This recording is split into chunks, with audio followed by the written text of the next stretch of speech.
Welcome back to the channel. This is Honest Adonis 2. James Worthy had a better Finals MVP as a Laker than LeBron James did. What, nigga? Now, on its face, a lot of people will say, look at LeBron James's stats. But we all know Kobe Bryant made LeBron change from chips to stats in 2009. Yes, that's when he came out and said, check my stats, because he got whooped in the Eastern Conference Finals by Dwight Howard and the Magic, who didn't even have their starting three-point shooter on the floor in Jameer Nelson. You lost their LeBron and they didn't even have Jameer Nelson on the floor? I don't think the Cavs lost. I think LeBron gave up because he didn't want that Kobe Bryant smoke in the finals. Why? LeBron is very smart in a manipulative kind of way. If I don't ever play Kobe, you can't say Kobe. Aha!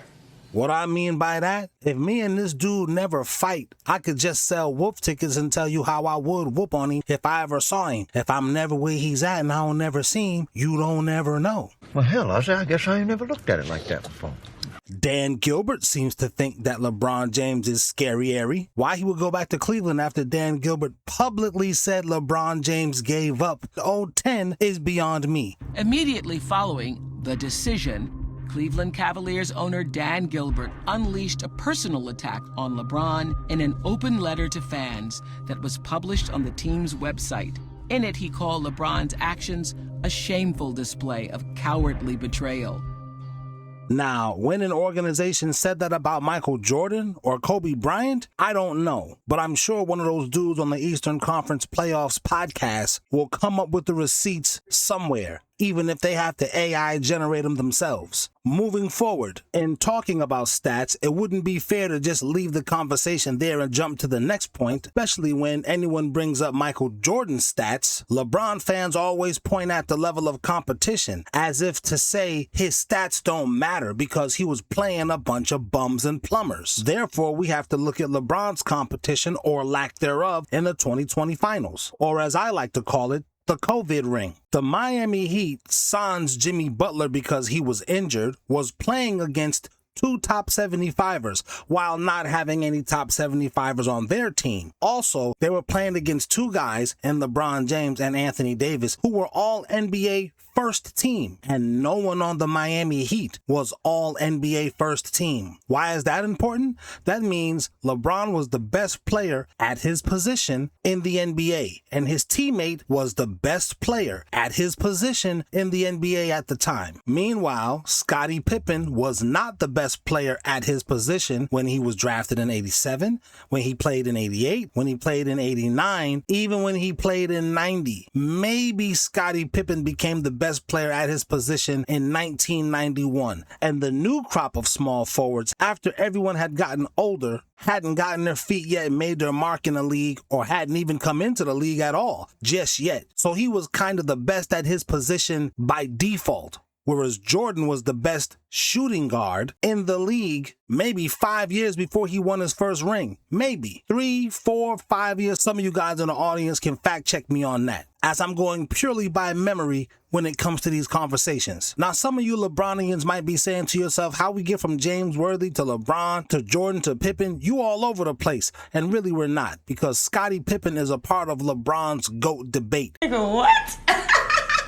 Kobe Bryant is a part of LeBron's GOAT debate. Robert Horry, Bill Russell, the 90s in general is a part of LeBron's GOAT debate because LeBron needs more help. Kobe and Jordan don't, LeBron does. That said, I'm here to disprove all of these lies, not myths, lies, that force people to put LeBron James into the top 10 all time when his tactic is really minimize the people that's already top 10 all time. Therefore, you can put me where they're supposed to be. Like these guys want us to believe Kobe is not even top 10. If I were to believe that, then I'm like, you failed in LA, LeBron, because how did this guy who's not top 10, one, help anybody win 3 rings in a row, and then to add insult to injury, get a back-to-back and 2 finals MVPs his damn self? What other quote-unquote Robin did that? Speaking of Robin, Shaquille O'Neal was Robin to D Wade in Miami. Nigga, what?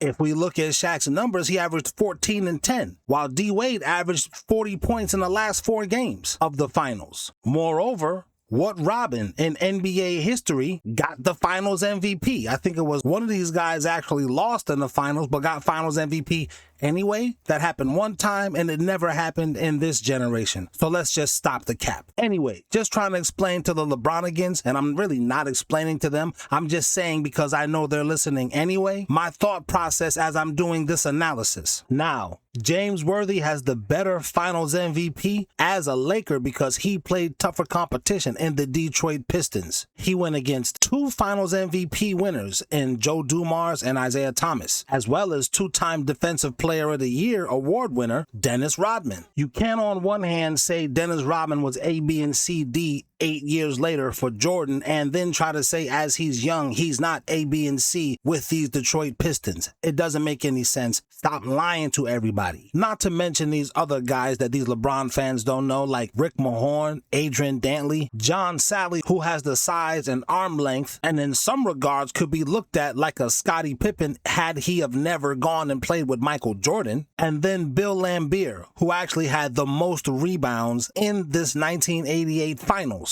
For both teams, by the way. Now, of course, LeBron alophaguses are going to go and look at the advanced metrics, and I encourage you to do so. It's going to look even worse for your GOAT. And then they're going to go and look at the age, and then they're going to look at all of this stuff. You notice that they never mentioned Chuck Daly? They never mentioned Pat Riley? Wasn't he the coach for these guys at this time? That's because coaching doesn't matter. I'll prove that to you by when I say the 96 Bulls beat the 2017 Warriors because of Phil Jackson out-coaches Steve Kerr. They don't want to just take that to the bank, which tells me you don't believe Phil Jackson is the reason for Jordan's success. That's just what you saying. It's a lot like a girl when she mad at you. She don't believe you got a little penis. How does she know? She just saying it because she knows she's going to evoke some type of emotional response from you. At least she's hoping that she will, and then she wins. And this is a common LeBron fan tactic because the actual facts, the stats, the data is all on our side. But back to the point of all of this whole thing. As far as best Lakers, top Lakers go, LeBron is underneath James Worthy at best. You're underneath James Worthy because he also helped the Lakers win 3 of their 5 rings in that decade of the 80s, including a back-to-back in 87 and 88 to go along with his finals MVP. LeBron, this is what we're expecting for you to do because you said that fluke comeback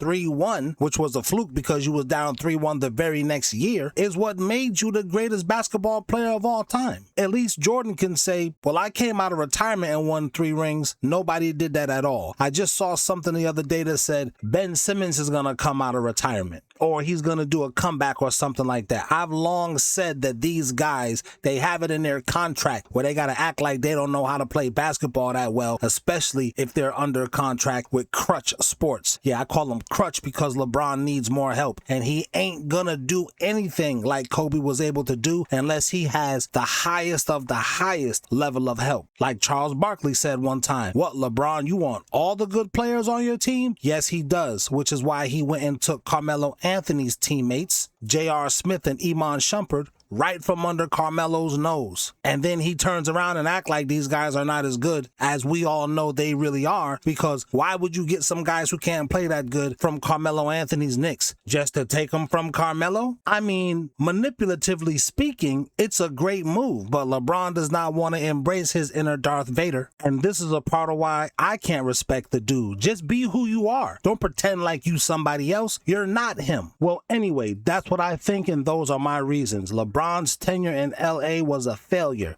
especially compared to Kobe Bryant. And I keep saying to Kobe Bryant because LeBron wants us to think he's the closest to Jordan, and the entire basketball world knows Kobe Bryant is the closest to Jordan. You don't just get to come in, be affiliated with some website because they're financially affiliated, uninterrupted, and Bleacher Report. Shout out to the basketball show who exposed that for me, and he had receipts. And when it comes to top 5 Lakers, you're not a better Laker than Kobe, Magic, Kareem Abdul-Jabbar, and James Worthy. Based on your contributions, based on your time there, based on what you brought to the franchise. When dudes say LeBron brought the Lakers back, Well, where did the Lakers go? Because they still had 16 chips last time I checked. Kobe helped bring 5, Magic and Kareem helped bring 5, and James Worthy helped bring 3. That's still more chips than you were able to bring or help bring to the Lakers franchise, LeBron. That's just the reality of it. And I'm less talking to LeBron James and I'm more talking to his fans because y'all are making my channel so much money, getting me so much subscribers and so much views. I appreciate your insecure ass having the need to come here and argue with me, hate following me, and running up the views on my channel. I want to thank you, bitch ass niggas,